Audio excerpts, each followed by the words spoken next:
আমার বুঝে আসে না, যেখানে মানুষের হায়াত মওতের গ্যারান্টি নেই, যেখানে মানুষের সুস্থতা অসুস্থতার গ্যারান্টি নেই, যেখানে এই ব্রেন কতক্ষণ সচল থাকবে এটার কোনো গ্যারান্টি নেই, এই জবান কতক্ষণ সচল থাকবে এটার কোনো গ্যারান্টি নেই, কতক্ষণ আপনার আমার পরনে লুঙ্গি ঠিক থাকবে এটার কোনো গ্যারান্টি নেই, কতক্ষণ আপনার আমার গায়ে জামা ঠিক থাকবে এটার কোনো গ্যারান্টি নেই। কি বলে গ্যারান্টি আছে?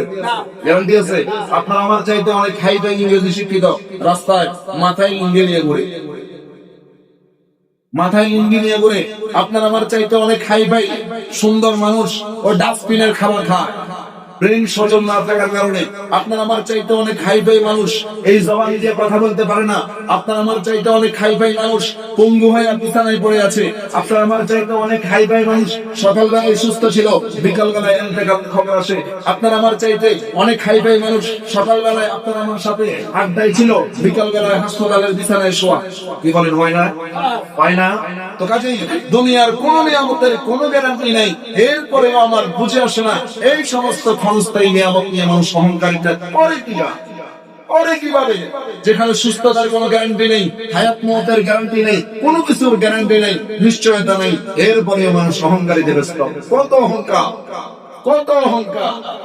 ভাই মনে রাখবেন, যদি আপনার আমার কোনো ক্ষতি হয়, আপনার আমার কোনো পতন হয়, আপনার আমার কোনো কিছু ডাউনের দিকে যায়, মনে রাখবেন এটা আপনার আমার অহংকারের কারণে। এটা আপনার আমার অহংকারের কারণে আপনার আমার এই পতন, আপনার আমার অহংকারের কারণে আপনার আমার ক্যারিয়ার ডাউনের দিকে, আপনার আমার অহংকারের কারণে আপনার আমার ইমেজ ডাউনের দিকে, সবকিছুই লোর দিকে যাওয়ার মূল কারণ হলো অহংকার। সবকিছুর মূল কি? এই জন্য আপনার আমার নবী সব সময় দোয়া করতেন, আল্লাহ আল্লাহুম্মা জাআলনি ফি আইনি সাগীরা, আল্লাহ আমারে আমার চোখে আপনি ছোট বানাইয়া দেন, যেন আমি নিজে বড় মনে না করি। ওয়া জাআলনি ফি আইনিন নাসি কাবীরা, মানুষের চোখে আপনি আমারে বড় বানাইয়া দেন, যেন মানুষ আমারে বড় মনে করে। সুবহানাল্লাহ। আমরাও চাই না যে মানুষের কাছে বড় হই, নিজের কাছে ছোট হই। কারণ নিজের কাছেই যে ছোট হবে, মানুষের কাছে সে বড় হবে। কারণ যে নিজে ছোট মনে করে তার কোনো দুশ্মন নেই। তার কোনো দুশ্মন আছে? আপনি টাকা নিয়ে অহংকারী করতে যাবেন, সেখানেই দুশ্মন। আপনি ক্ষমতা নিয়ে অহংকারী করতে যাবেন, সেখানেই দুশ্মন। আর আপনি যদি অহংকারী না করেন, নিজে সবসময় ছোটই মনে করেন, আপনার কোনো দুশ্মন নেই। এই জন্য হযরত ওমর ফারুক রাদিয়াল্লাহু তাআলা আনহু কিতাবের ভিতরে আসছে, উনি বলেন কিয়ামতের ময়দানে যদি আল্লাহ ঘোষণা দেয় যে সবগুলো মানুষ জান্নাতে যাবে, কেবল একজন মানুষ জাহান্নামে যাবে, আমি ওমর ভয় হয়, জিন্দেগিতে এমন কোন আমল আমি করি নাই যে আমল দিয়া জান্নাতে যাব। আমার ভয় হয় ওই জাহান্নামী মানুষটা আমি ছাড়া আর কেউ না। কি পরিমাণ নিজের ছোট মনে করছেন! শুধু উনি না, এভাবে সিদ্দিক আকবর থেকে নিয়া, ওসমান গনি থেকে নিয়া, সাহাবায়ে কেরাম, তাবেঈন, তবে তাবেঈন, আইম্মে মুজতাহিদিন, ওনারা সব সময় নিজের ছোট মনে করতেন, যার কারণে আল্লাহ তাদেরকে বড় বানিয়ে দিয়েছেন। কোরআনে কারীমের ভিতরে ঘোষণা আসছেন, রাদিয়াল্লাহু আনহুম ওয়া রাদু আন, তাদের উপরে আল্লাহ খুশি, তারাও আল্লাহর উপরে খুশি। কারণ তারা নিজের ছোট মনে করতেন। তারা নিজে ছোট মনে করতেন। আমরা তো নিজে ছোট মনে করতে পারি না। এই জন্য আমাদের দামও নাই, আমাদের মর্যাদাও নাই, আমাদের সম্মানও নাই। কারণ নিজের ভিতরে আমাদের অহংকার চলে এসছে। যদি অহংকারীকে কোরবানি দিয়া, অহংকারীকে জলাঞ্জলি দিয়া তাওয়াজু আর নম্রতা আর নিজের ছোট মনে করার গুণ আমাদের ভিতরে ঢুকাইতে পারি, তাহলেই আপনার আমার জন্য সফলতা। কোরআনে কারীমের ভিতরে একটা সূরা আছে, সূরাতুল কাহফ। সূরাতুল কাহফের ভিতরে আল্লাহ পয়গম্বর মূসা আলাইহিস সালাতু সালাম আর খাজির আলাইহিস সালাতু সালামের একটা ঘটনা উল্লেখ করেছেন।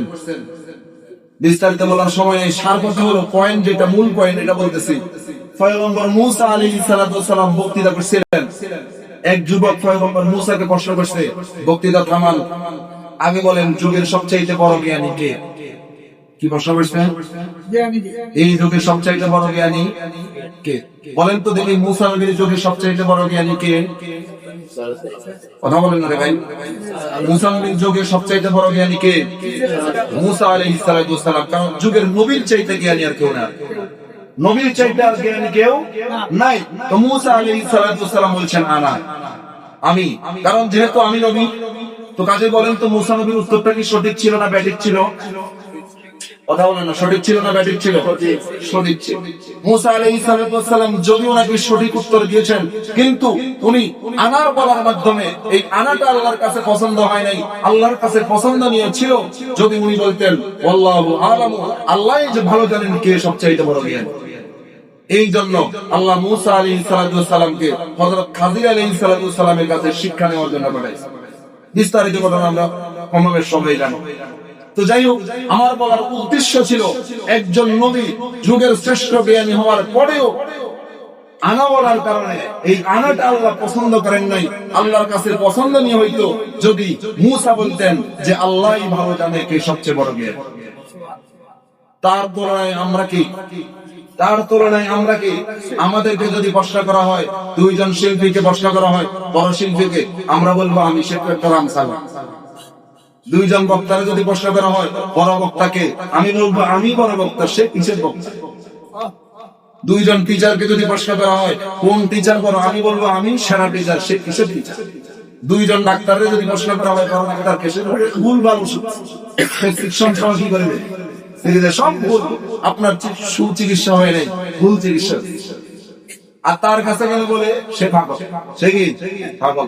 আমাদের অবস্থা হলো এইরকম ভাই, বাস্তবতা আমাদের অবস্থা হলো এইরকম। এই সব কিছু কিসের কারণে হবে বলেন তো দেখি? অহংকারের কারণে। কিসের কারণে? অহংকারের কারণে। এই জন্য আমাদের পতন, এই জন্য আমাদের এত লাঞ্ছনা, এই জন্য আমাদের এত অপমান।